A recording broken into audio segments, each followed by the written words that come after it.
Danguya.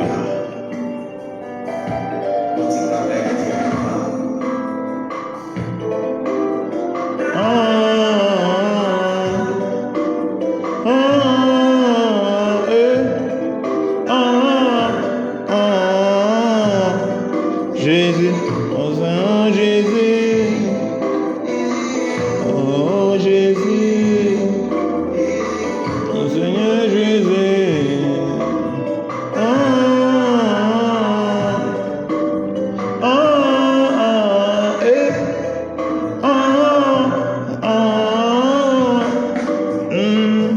Seigneur Jésus, c'est toi mon Seigneur Jésus. Tu es mon Seigneur Jésus, c'est toi mon Seigneur Jésus, c'est de toi, oh, ne me laisse pas, ma famille a besoin de toi,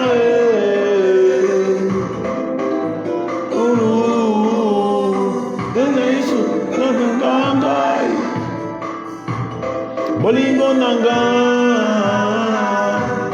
Yesu nti nalingi papa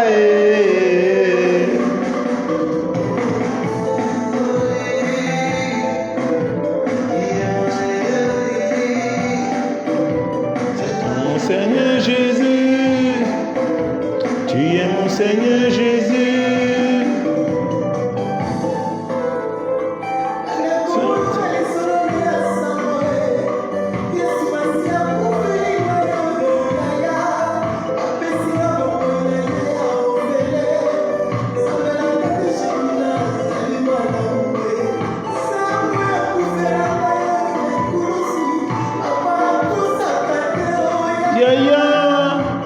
Oh Jésus,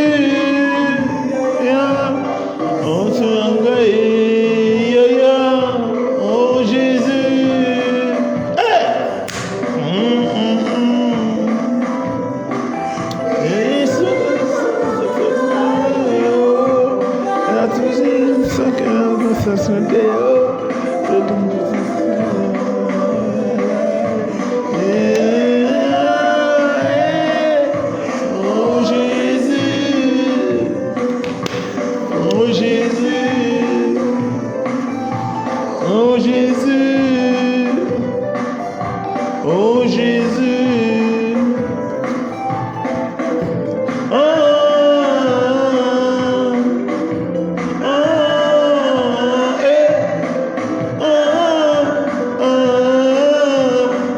Jésus, mon Seigneur Jésus, Seigneur mon Seigneur Jésus, tu es mon Seigneur Jésus, c'est toi mon Seigneur Jésus, besoin de toi, oh.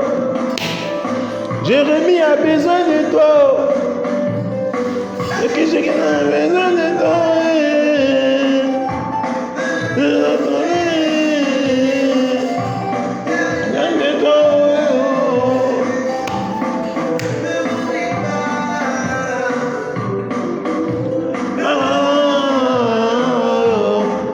Cette année, c'est mon année. Cette saison, c'est ma saison. Ce temps-là, c'est mon temps. Je besoin de toi. Papa, je besoin de toi. Ne me laisse pas. Souviens-toi de moi. Souviens-toi de moi.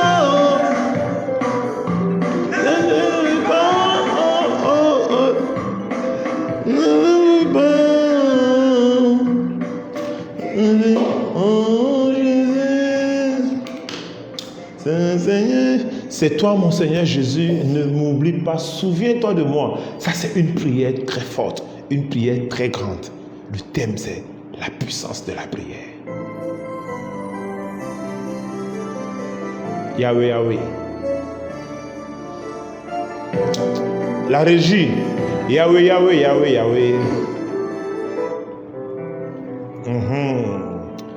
Waouh, ce monsieur, il chante, les anges descendent. Quand c'est bon, il faut dire que c'est bon. Oui.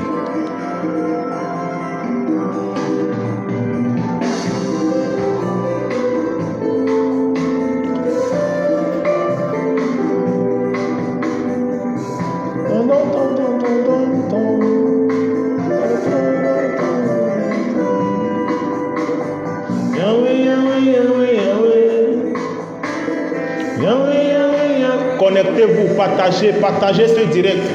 Partagez, connectez-vous. Je vais vous expliquer la puissance de la prière. Yahweh, Yahweh, Yahweh. Yahweh, Yahweh, Yahweh, Yahweh. Ne me laisse pas, ne me laisse pas. Yahweh, Dieu n'abandonne pas. Ne m'abandonne pas. Yahweh, tu es tout pour moi. Tu es tout pour moi. Oh, Yahweh, Yahweh, Yahweh, Yahweh. Yahweh, Yahweh, Yahweh, Yahweh. Yahweh, Yahweh, Yahweh. Yahweh, Yahweh, Yahweh, Yahweh. Partage ce direct. Partage.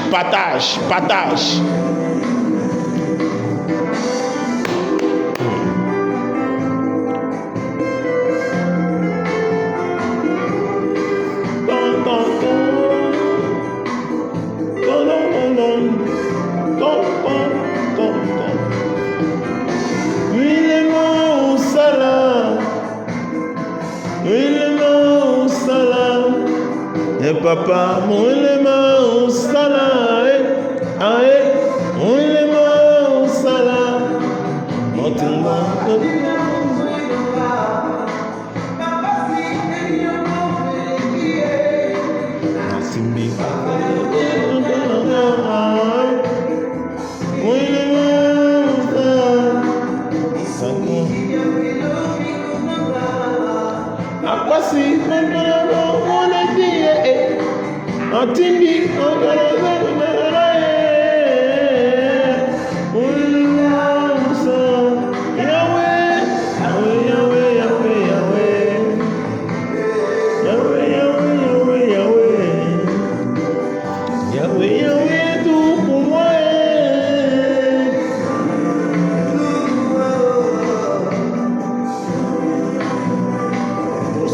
secours. Tu es tout Dieu de moi.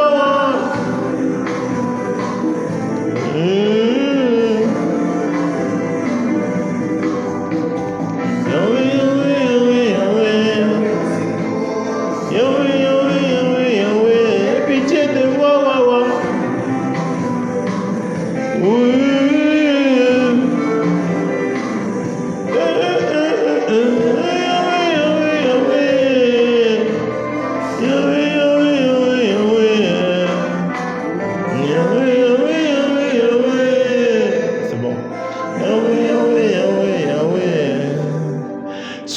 Soyez bénis, mes amis, mes frères et sœurs, que Dieu vous bénisse encore ce matin. Je viens parler à quelqu'un qui est fatigué. Je viens parler à quelqu'un qui se dit que Dieu ne répond plus à ses prières. Je viens parler à quelqu'un qui se dit que Dieu lui a tourné le dos. Je viens parler à quelqu'un qui est fatigué de pleurer, fatigué de crier. Je viens t'encourager, je viens te dire que ne te fatigue pas. Le temps de l'exaucement de ta prière n'est pas encore arrivé. Mais Dieu comprend la prière de tout un chacun. De ce fait, bonjour. Soyez bénis au nom puissant de Jésus-Christ de Nazareth. Je suis votre humble serviteur, Jérémie, comme vous le constatez très bien. Je vais vous présenter d'abord. L'apôtre Paul le disait quand il voyageait, partait à Corinthe. Il disait... apportez-moi mes bouquins, mes livres que j'ai oubliés. Dans Actes, il le dit bien. Donc, je veux parler à un chrétien qu'il ne suffit pas seulement de lire la Bible. Il suffit aussi d'avoir des livres des autres hommes de Dieu pour expérimenter, pour parcourir aussi leur expérience, On a des aînés dans des ministères, on a des gens qui ont vécu des choses qui peuvent nous aider facilement, mais ces gens ont pris le temps d'écrire certaines choses. Moi, je me souviens, je lisais le livre de Benny Hinn, Une nuit, Bonjour Saint-Esprit. J'ai été saisi par le Saint-Esprit, et toute la nuit, j'étais électrocuté par le Saint-Esprit. Parce que j'ai commencé à lire le livre de Benny Hinn, Bonjour Saint-Esprit. Le Saint-Esprit m'a vraiment visité. Je lisais aussi la fois dernière le livre Né pour combattre le diable, Né pour combattre le diable du prophète Éloge. Et qu'ici, que voici, pendant que je lisais, j'ai eu des révélations, j'ai eu des choses. À un moment donné, je me suis ressenti en face de l'ennemi. Je me suis ressenti, j'ai voyagé en quelque sorte. Donc, j'encourage quelqu'un d'acheter les œuvres, des livres de l'écrivain Éloge. Et ici, on a comment prophétiser pour activer votre potentiel. Il faut dire que le prophète Éloge ici a le but de former des gens dans la prière, a le but d'élever les gens dans la prière, même ces bouquins, lorsque vous les lisez, c'est des bouquins d'intime, c'est-à-dire, tu ne dépends d'aucun pasteur, tu ne dépends d'aucun homme de Dieu, tu ne dépends de personne. Il t'apprend comment prophétiser pour activer votre potentiel, comment parler dans ta vie, comment appeler les ondes positives dans ta vie et comment te comporter face à cette situation. Voilà ce que ça signifie. Donc, quand tu vas lire ces œuvres, tu vas voir ici comment activer le pouvoir de l'automotivation. Des gens qui sont déjà qui ont perdu espoir, des gens qui se disent qu'ils ne peuvent plus rien faire, des gens qui ont des soucis, des gens qui en ont ras le bol, les gens qui pensent qu'ils ne sont pas nés pour être mariés. Comment activer le pouvoir de l'automotivation? C'est-à-dire un puissant livre de motivation et de développement personnel. Tout ce qu'il fait, ça amène à être personnel. Tu ne dépends de personne. Tu ne dépends d'aucun pasteur, d'aucun prophète, d'aucun homme de Dieu. Mais je ne voulais pas dire que ces hommes de Dieu n'ont pas d'importance. Si, ils ont des importances. Donc, ils ont de l'importance. Voici un autre livre qui vient de sortir, Les mauvais rêves. Comment briser les mauvais rêves. Il ne te dit pas d'appeler quelqu'un pour briser tes mauvais rêves. Non, il t'enseigne simplement comment les briser, comment utiliser, comment prier, comment travailler. Ça te permet d'être personnel, ça te permet d'être autonome, ça te permet d'être face à Dieu, ça te permet de ne pas te prosterner ou bien avoir espoir par rapport à quelqu'un. Par rapport à toi seul seulement, tu apprends comment prier et comment t'en sortir. Avec ces bouquins, tu vas comprendre qu'il y a plusieurs choses que tu peux faire. Il y a aussi comment prier pour obtenir une protection divine maximale. Il en a fait plusieurs choses. Donc, je veux encore vous montrer des clés de prière. Plus de 144 heures de prière. Plus de 144 de prière. Comment est constituée cette clé? Voilà comment elle est. Voilà comment cette clé est. Il n'y a pas son faux. Si quelqu'un te montre son faux demain, c'est que c'est. Voilà comment elle est. Voilà. Tu as 144 heures de prière. Il en a sorti plusieurs prières. C'est-à-dire, c'est des prières, toi-même tu apprends à prier. Tu mets dans ton véhicule, tu mets chez toi. Tu vois, ça te permet d'apprendre à prier. Donc, nos numéros passent sous l'écran. Nos numéros, c'est inscrit en haut. Comment faire pour nous joindre, pour être en possession de ces clés, de ces livres? C'est simplement le 00225 07 09 01 96 19. Vous allez simplement appeler la sœur Adèle Biboum. Elle va vous orienter, elle va vous dire comment faire pour avoir quel qu'en soit l'endroit où vous êtes, que vous soyez en Vietnam, que vous soyez même à Bethléem, que vous soyez même à Nazareth, j'ai envie de rire. Ces livres vous trouveront. On a tous les moyens possibles de vous les faire parcourir. Je salue comme ça un mentor, un leader, un homme que je respecte bien. J'ai envie de dire le prophète Éloge Ekissi, écrivain conférencier, un homme qui m'a formé dans la prière. je ne suis pas seul, hein.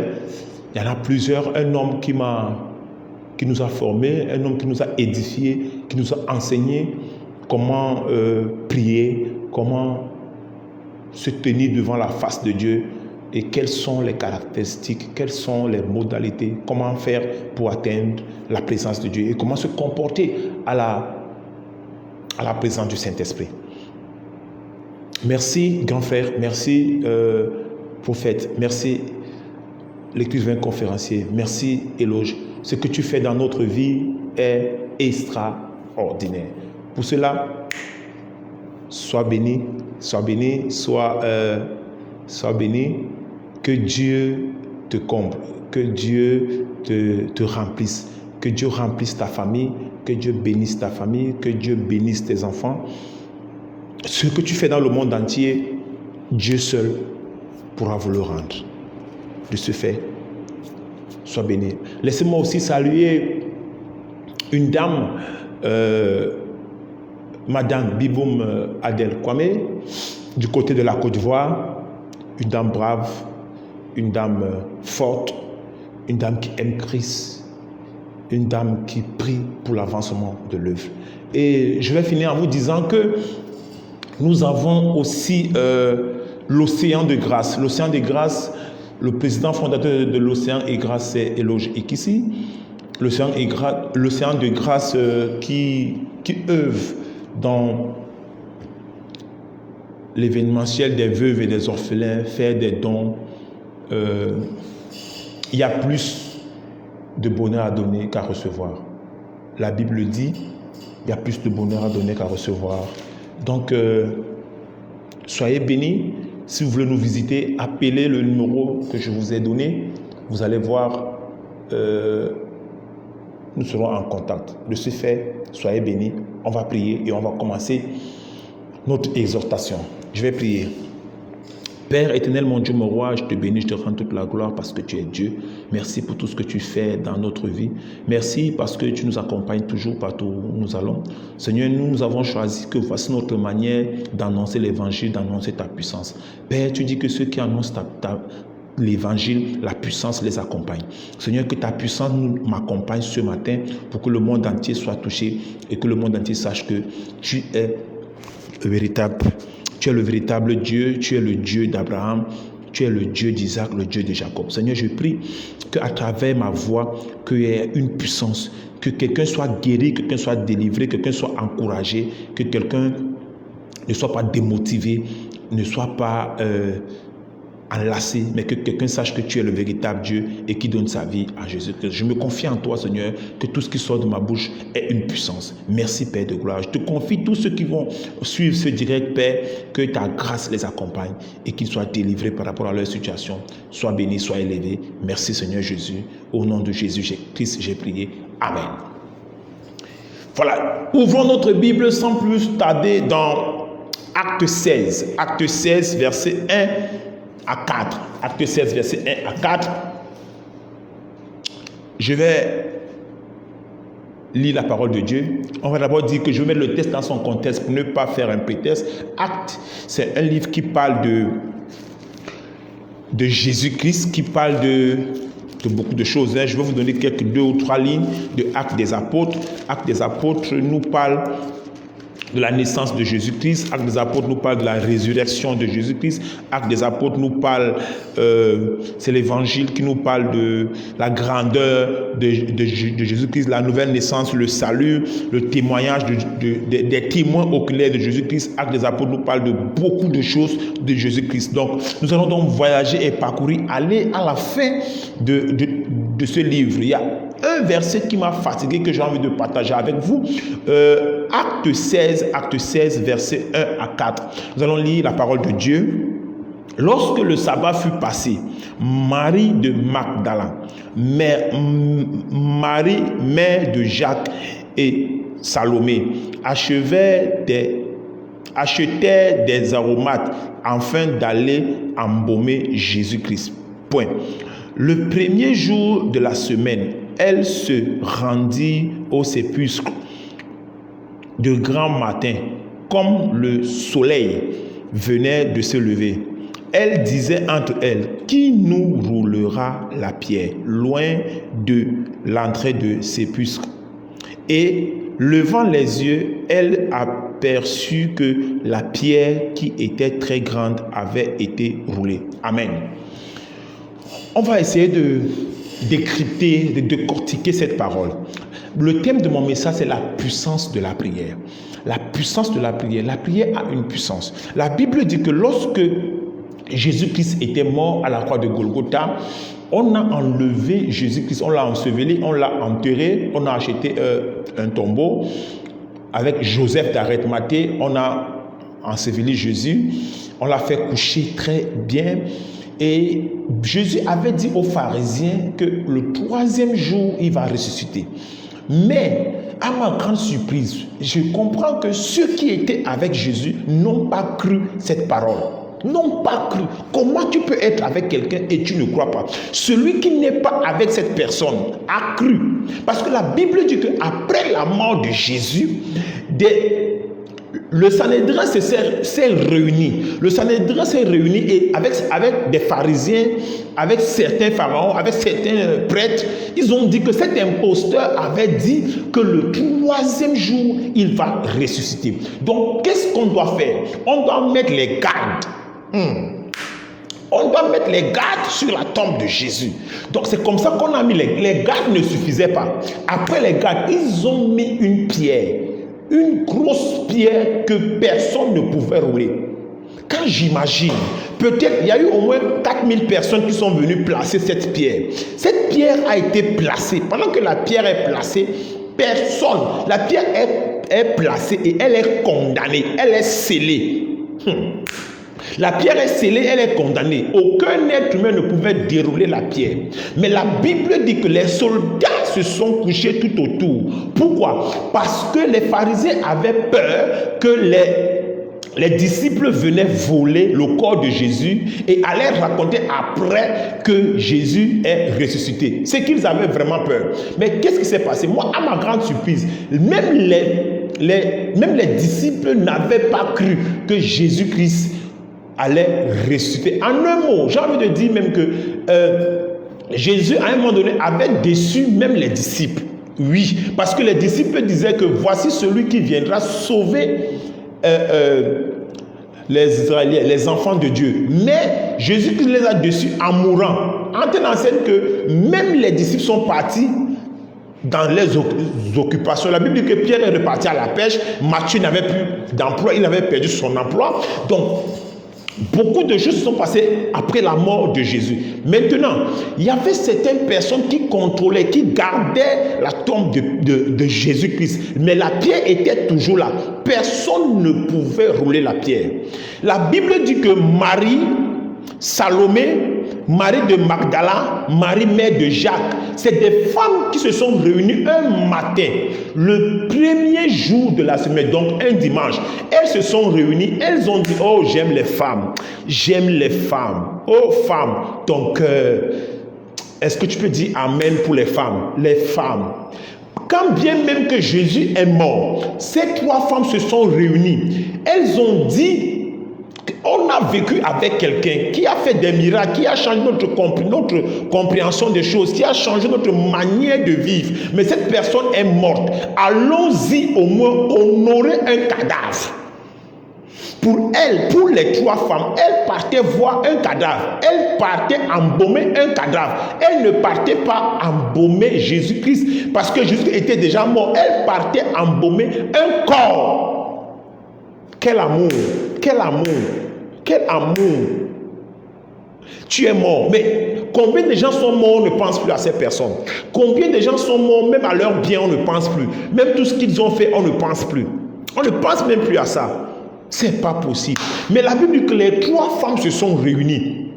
Écoutez, elles ont pris un risque très tôt le matin, lever du soleil. La Bible dit que très tôt le matin, elles se sont levées. Très tôt le matin, elles se sont levées.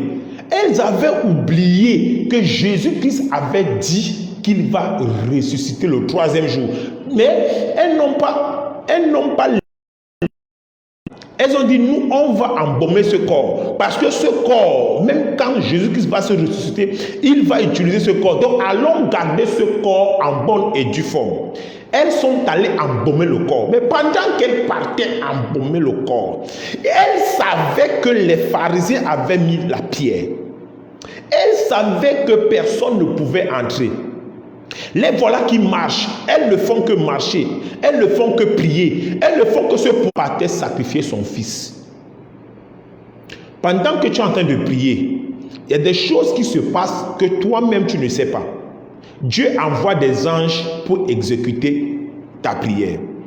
Pendant que là où tu es en train de prier, étant assise, étant couché, étant à genoux, Dieu ne va jamais exaucer ta prière pendant que tu es en train de le faire.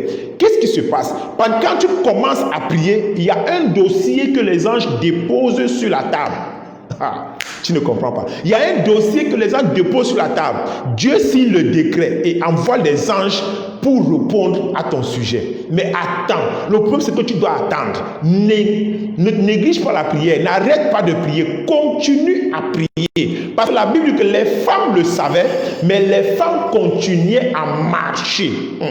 Les femmes continuaient à marcher. Les femmes continuaient à marcher. Qui va nous dérouler la prière? Elles ne font que se poser des questions. Elles ne font que prier. Qui va faire ci? Qui va faire ça? Mais la puissance qui sortait de leur bouche, la puissance qui sortait de leurs paroles était en train de mettre les anges en mouvement. Les anges ne pouvaient pas venir leur dire à l'instant que nous on va rouler la pierre. Non, les anges ne pouvaient pas le dire. Mais les anges sont partis rouler la pierre à leur insu. Ça signifie que si elles se posaient la question et elles s'arrêtaient, elles ne continuaient plus à aller vers la tombe. Les anges ne devaient pas rouler la pierre. Pourquoi? Abraham prend son fils Isaac. Ils vont à la montagne à ses serviteurs. Attendez-moi ici. Mon fils et moi, nous allons adorer Dieu. Pendant que Abraham avance, Dieu avance avec l'agneau. Pendant que Abraham avance avec la foi, il va tuer son fils. Son fils ne savait pas. Dieu, lui, il est en train d'avancer au même moment que Abraham avec l'agneau. Avec l'agneau. Quand Abraham arrive au sommet de la montagne avec son fils, Dieu aussi a prévu quelque chose qui va remplacer ton fils. Si tu es en train de m'écouter, donne-moi un bon amen. Dieu a prévu quelque chose de spécial pour ta vie. Dieu a prévu l'exaucement de ta prière. Mais toi, tu ne comprends pas la chose. Parce que la puissance, tu ignores la puissance de ta prière. Pendant que tu es en train de prier, il y a les anges qui se déplacent pour ton sujet. Il y a les anges qui se déplacent quelque chose. Il y a les anges qui te déplacent pour venir exaucer ta prière. Mais toi, tu es en train de dire que ça retarde. Laisse-moi te dire, je ne sais pas ton sujet de prière. Je ne sais pas ce que tu veux que Dieu fasse. Mais Dieu est en train d'envoyer des anges pour résoudre ton problème. Donne-moi un bon amen. Dieu est en train d'envoyer des gens pour résoudre ton problème. Écoute-moi très bien. La Bible dit que comme Marie montait, Magdala aussi montait, Marie la mère de Jacques montait, Salomé montait, les trois étaient en train de se poser. Je déclare que ta parole devient une puissance. Donne-moi un bon amen. Je déclare que ta parole devient une puissance. Je déclare que ta prière devient une puissance. Écoute-moi très bien. Voici comment ça se passe. Pendant que les femmes avançaient, elles ne se sont pas arrêtées. Ça, je le souligne encore. Elles ne se sont pas arrêtées. Elles ne se sont pas fatiguées. Mais elles savaient qu'il y avait une pierre qui est devant. Tu sais qu'il y a une pierre. Tu sais qu'il y a quelque chose qui bloque. Tu sais que tes parents ont adoré des autres. Tu sais que pour te marier, il faut prier. Il y a de cela 20 ans, tu es en train de prier pour le mariage. Il y a de cela 15 ans, tu pries pour ton enfantement. N'arrête pas de prier. Pendant que tu pries, ton dossier est posé sur la table. Sûrement que tu as trouvé d'autres dossiers, mais ton dossier attend. Toi, n'arrête pas de prier. Continue. Mets la puissance dans ta parole. Il y a quelque chose qui... Elles trouvent que la pierre a été roulée. Elles ne se sont pas posé des questions. Qui a roulé la pierre? Elles sont allées directement à l'intérieur. Il y a des miracles que Dieu fait dans ta vie, tu ignores. Il y a des miracles que Dieu opère dans ta vie. Tu n'arrives même pas à dire merci. Alors que c'est des sujets de prière que tu as effectués depuis l'an 2020, depuis l'an 2024. Il y a des prières que tu as effectuées. Tu te dis que Dieu a oublié, mais Dieu n'a pas oublié. Dieu n'a pas oublié. Dieu n'oublie pas des prières. Mais la Bible dit que lorsque les femmes sont arrivées, elles étaient étonnées. Elles sont entrées directement dans le tombeau pour aller embaumer le corps. Mais elles n'ont pas trouvé le corps de Jésus. Écoute-moi bien, bientôt il va chuter. Les anges n'ont pas déroulé la pierre pour que Jésus sorte. Les anges n'ont pas déroulé la pierre pour que Jésus sorte. Par contre, les femmes priaient pour que l'ange déroule la pierre afin que Pierre, Jacques et les autres disciples viennent entrer. Tu es en train de faire une prière quelque part. Tu te dis que c'est pour que toi-même tu sois béni de cette prière. Dieu ne va pas te bénir de cette prière. Dieu va bénir tes enfants de cette prière. Donne-moi un bon amen. Dieu va bénir ton mari de cette prière. Dieu va bénir tes entrailles de cette prière. Ne pense pas que quand tu pries, dédicace à Apou. Faut pas lui dire. Ne pense pas que quand tu pries, l'exaucement c'est pour toi seul. Non. Ne pense pas que quand tu pries, tu pries pour toi seul. Non. Tu pries pour des gens. Tu pries en même temps pour que Dieu essaie de toucher ton entourage. Les femmes priaient. Elles ont trouvé la pierre roulée par l'ange. Mais elles sont entrées sans se poser la question que qui a roulé la pierre. Mais elles se sont posées la question avant. Qui va nous rouler la pierre? Quand elles trouvent que la pierre a été roulée, elles ne se sont plus posé la question qui a roulé la pierre. Un miracle va s'opérer dans ta vie. Tu ne sauras pas qui a prié pour toi. Ta manière de dire amen m'énerve. Un miracle va s'opérer dans ta vie. Tu ne sauras même pas qui a prié pour toi. Je disais ceci. La pierre roulée n'était pas pour des femmes. La pierre roulée n'était pas pour que les femmes entrent et embaument le corps de Jésus-Christ avec les aromates. Non, la pierre roulée était pour que les disciples viennent témoigner que Jésus-Christ est sorti du tombeau. Il y a une chose. Quand Dieu fait ton miracle, il le fait effectivement. La Bible dit que Abraham, pendant qu'il levait le couteau pour tuer son fils, Dieu l'a appelé pour lui dire que voici l'agneau qui est là. Prends l'agneau. Tue l'agneau à la place de ton fils. Abraham a obéi. Il a pris l'agneau. L'agneau, c'est Jésus-Christ de Nazareth. Dieu te parle de ne plus faire des sacrifices humains, de ne plus tuer, de ne plus faire ci et ça. Voilà Jésus-Christ qu'il te montre. Prends-le et il se sacrifie pour toi. Écoute-moi bien. Du fait que l'ange est venu dérouler la pierre, était pour que les disciples entrent. Jésus-Christ est sorti avant que la pierre ne soit déroulée. Je te dis quelque chose. Jésus-Christ était déjà en enfer pendant que la pierre était sur la tombe. Il était en enfer pour arracher tout ce que le diable a pris dans ta vie. Il était en enfer pour prendre la clé de ta résurrection. Il était en enfer pour prendre la clé qui te condamnait. Il était en enfer pour te sortir de l'enfer. Jésus-Christ revient de l'enfer. La pierre est encore sur la tombe. Jésus-Christ sort de la tombe. La pierre y est encore. Jésus-Christ se déshabille. Il dépose ses habits comme pour preuve. Il s'habille de lin blanc. Il sort de la tombe. La pierre est encore sur la tombe. Quand l'ange vient dérouler la pierre, l'ange s'assoit sur la pierre. Pourquoi? Quelqu'un ne me comprend pas. L'ange s'assoit sur la pierre pour que, quel qu'en soit le vent, quels qu'en soient les tempêtes, quels qu'en soient les tsunamis, quels qu'en soient les problèmes qui reviendront encore, les problèmes ne vont plus te toucher au nom de Jésus. Ce que tu as prié est déjà exaucé. Ça ne reviendra plus au nom de Jésus. C'est pour cela que l'ange s'assoit sur ce problème, que ce problème ne revienne plus. La pierre a été roulée par l'ange et l'ange s'est assis sur la pierre. La puissance de la prière des femmes a permis que les apôtres viennent entrer alors que l'ange étant toujours assis sur la que la pierre ne se déroule plus pour refermer la tombe. C'est ça la puissance de la prière. Est-ce que quelqu'un comprend? Ne te décourage pas, mon frère. Ne te décourage pas, ma soeur. Un jour, quand Dieu décide de comprendre ta prière, quand Dieu décide d'opérer, il opère à une manière où personne ne peut bouger. Personne ne peut changer la décision. Personne ne peut faire quoi que ce soit. Pour cela, ne te décourage point. Ne te décourage point. Écoute-moi bien. Jésus-Christ sort du tombeau. La pierre était fermée. Jésus-Christ n'a pas touché la pierre. Il sort. Il a la capacité d'être omniprésent. Il a la capacité de traverser les murs. Il traverse les grottes. Quand les disciples viennent entrer, ils ne trouvent plus des habits. Qu'est-ce qui se passe? Jésus-Christ va devenir jardinier. Écoutez bien. À la longue, lisez bien la Bible. Jésus-Christ devient jardinier. Parce que lorsque les femmes sortent du tombeau, elles vont poser la question au jardinier: n'avez-vous pas vu Jésus-Christ?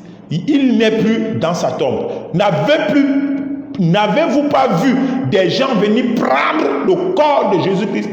Jésus-Christ leur dit non. Jésus-Christ cause avec les femmes. Pourquoi Jésus-Christ va devenir jardinier?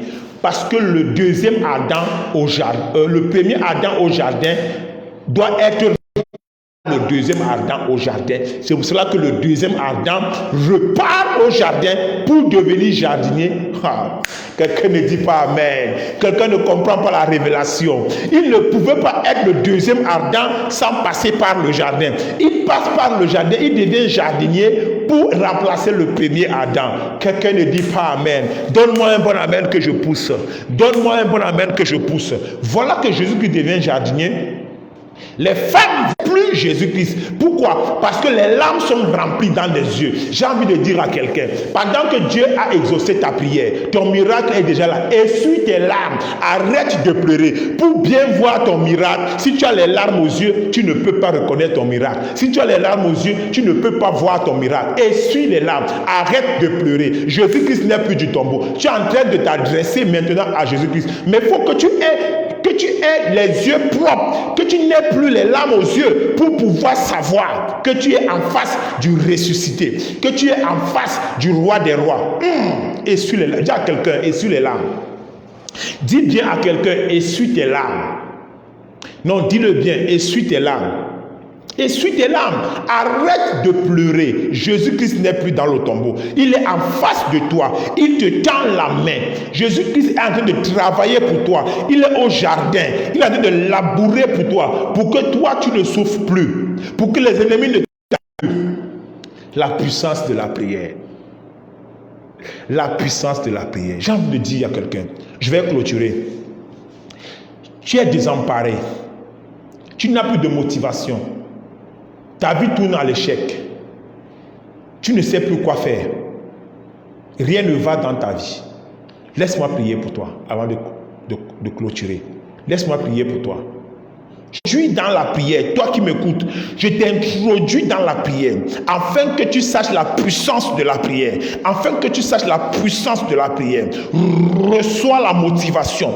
Tout esprit de paresse dans ta vie, tout esprit qui t'empêche de prier dans ta vie, tout esprit qui t'empêche de te lever le matin pour prier, tout esprit qui t'empêche de prier à toute heure, je brise cela au nom de Jésus. Je brise cela au nom de Jésus. Je brise cela au nom de Jésus. Amen. Ta vie de prière va changer. Tu vas aller à une autre dimension parce que tu as fait cette prière avec moi. Maintenant, mets la main là où tu as mal. Tu as un problème de trompe. Tu as un problème de myome, des kystes. Mets la main là où tu as mal, je vais prier. Tu as un problème au ventre, tu as un problème aux yeux, tu as un problème aux dents, tu as un problème à la tête. On a rasé tes cheveux quelque part. Mets la main là où tu as mal, je vais prier pour toi. Tu as mal au dos, tu as mal au bas-ventre, à la colonne vertébrale. Mets la main, tu as mal au genou, à la cheville. Mets la main là où tu as mal, je vais prier pour toi. Mets la main, c'est toi, j'attends, mets la main, je vais prier pour toi. Éternel mon Dieu, mon roi, Seigneur, je te bénis, je te rends toute la gloire. Seigneur, la distance ne fait pas une barrière pour ton miracle. La distance ne fait pas une barrière pour exaucer une prière. Père, je prie maintenant au son de ma voix. Tous ceux qui ont mis la main là où ils ont mal, Seigneur, que la guérison soit instantanée au nom de Jésus-Christ de Nazareth. Père, je prie, tout esprit qui est derrière cette maladie, libère au nom de Jésus.